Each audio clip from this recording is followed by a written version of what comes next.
आज्ञा नमस्कार। आज अनुचिंता को आपण मानक स्वागत करुच्ची। आज्ञा आम आज जाना वृद्धा अवस्था आम केमी रहा। दिनकर घटना आज्ञा स्वामी स्त्री दुई जन रोते एवं ताकर मध्य गोटे पुओ थिला। स्वामी स्त्री भितर सबु आज्ञा लगी रोला झगड़ा। कारण स्वामी जनक व्यवसाय करुले, तांको पत्नी घरे पुओ को संभालुले। आज्ञा व्यवसाय जनक सिना भल लोक थिले, किंतु तांको पत्नी बहुत दुष्ट चरित्र लोक थिले। कौन पाई माने सबुदिन टिके कथारे भी स्वामी स्त्री भितर झगड़ा लगी रोला। किंतु स्वामी दिने भी स्त्री को हाथ उठे मारू नथिले। कहीं सी भावुले मो स्त्री मत बहुत भल पाए, से स्वामी स्त्री भितर जदि झगड़ा जदि नथिबो ताहले सेठी की प्रेम। से स्वामी सब बेले चुप रोते। एमती किछि दिन गला पर तांको पुओटी 15 वर्षर जेतेबेले हे गला, व्यवसायी जनक अधिक बयस हो गला।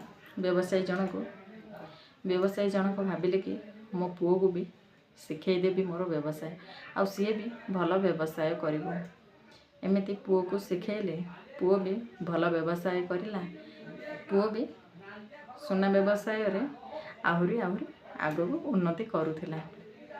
व्यवसाय जनक दिने तांको स्त्री को कहिले, एटी शुणिल आम पुओ तो बहुत भल एवं तांको मध्य पुओ को मध्य 25-26 वर्ष हो गलानी। आमे एबे वृद्धावस्था को पलि आसिले। आमे भी आम पुओ को बाहा करदेबा। व्यवसायी जनक रो स्त्री कहिले कि हाँ हो पुओ को बाहा करदेबा, 25-26 हेलानी कही दिने झील को देखिया गले। बापा माँ झील को देखिया गले, पुओ दुकान रे बसी थाए। बापा माँ जो ठीक करिले, पुओ मध्य सेठी बाहा हेले। दिने कौन है से व्यवसायी जनक आसिक स्त्री को कहले, ये शुणुच देख आज पर्यंत तुम तो मो सहित पूरा झगड़ा करी चल आमर एमती वृद्धावस्था को आम पलि आसिले, किंतु बहुटी जिते बड़े आसो ता सहित खाप खुआई चलने को आमती हम। कहीं देख सी हूँ गोटे पर झील, सी ता बापा माँ को छाड़ी आसिक आमको से बापा माँ बोली भाव। से आम से झील मनरे केवे भी दुख दबा उचित नुह। व्यवसाय स्त्री क्रोधित होगी कहले, मु कौन सब कौन झगड़ा लगुच, तुम कौन लगुन। आज्ञा एमती कहीकि धीरे व्यवसाय भी से रहीगले। स्त्री को बुझेले, धीरे रहिले। दिने कौन हो बहु रोषे कर, बहु रोषे करला। पुओ आ ससुर पलि गले व्यवसायी सुना दुकान को। सासु मध्य बहु को साहाଯ୍य करुथाए। बहु कौन कर अट्टा चकटारे अधिक टिके लुण पकईदेला। माने एमती भूल वशतः पड़गला। जितेबले रोषे पूरा सरीगला, प्रथमे ससुर खाइले। ससुर जानीपारे जे भूल वशतः लुण अट्टारे पड़ जाइए।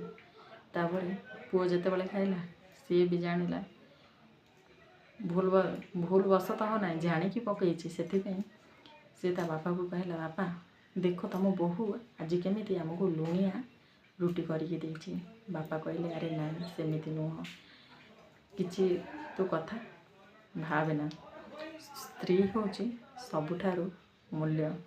आमे ता बिना अधूरा, सी आम बिना अधूरा। से स्त्री जानी जानी केबे भी भूल करे ना। स्त्री जदि भूल करुछि ताहले से ता भूल वशतः जदि भूल करिछि, जदि जानी जानी किछि भूल करिछि, आमे समस्त को सामना रे केबे भी स्त्री को गाली देवा उचित नुहे। जानी रुको तो बो मो सबुदिन किटफिट लगुच, कहीं आम भितर सेमिति भल पाइबा अच्छे। सेमिति तू मध्य तो स्त्री को एमिति भल पाइबा देबु जे तो स्त्री भाविबानी जे मो स्वामी मते मतदान कर। माने आजिका डेट रे आज्ञा आगरे गोटे कथा पछरे गोटे कथा से स्त्री मानक सम्मान दियंतु। आज्ञा भिडियोटा तो केमिति कौन होइछि मु जानिनी, जदि भल लगे प्लीज आरंभ शेष पर्यंत निहाती देखुथिबे। रहुछि नमस्कार।